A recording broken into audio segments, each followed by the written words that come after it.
Hello नमस्कार. तर चला चटण्या कोशिंबिरी हे सगळे प्रकार जेवणात असते ना की जेवण जरा जास्तच जातं.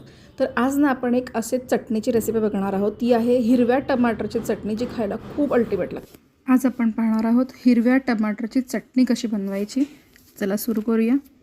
इथे मी लसूण घेतला आहे, 2 हिरवे टमाटर घेतले, एक मोठा आणि एक छोटा घेतला आहे, कोथिंबीर घेतली आहे, हिरव्या मिरच्या घेतल्या आणि एक छोटा कांद्याचा तुकडा घेतला आहे. आता हे सगळं आपण मिक्सर ग्राइंडरला घालूया.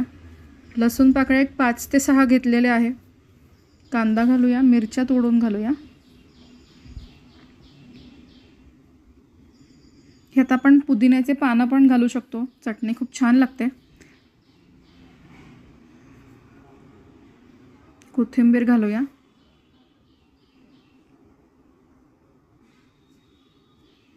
टमाटर आपल्याला अर्ध्या फोडी करून टाकायचे आहेत बारीक, म्हणजे ते व्यवस्थित बारीक होईल मिक्सरमध्ये.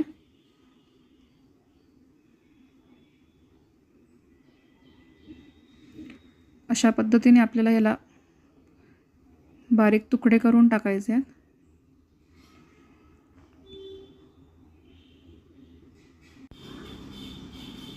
ह्यात तुम्ही पुदिन्याचे पानं सुद्धा घाला, खूप छान चव येते चटणीला.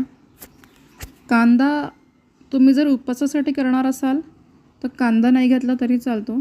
थोडंसं जिरं घालते याच्यात आणि चवीपुरतं मीठ घालणार आहे.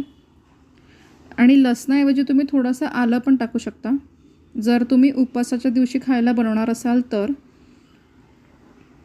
अशा पद्धतीने आपली ही छान वाटून झाली आहे चटणी.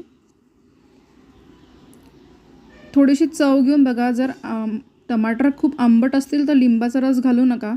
इथे हे टमाटर जास्त आंबट नाही आहे, त्यामुळे मी थोडासा लिंबाचा रस घातला आहे आणि मिक्स करून घेतला आहे. अशा पद्धतीने आपली ही चटणी तयार आहे.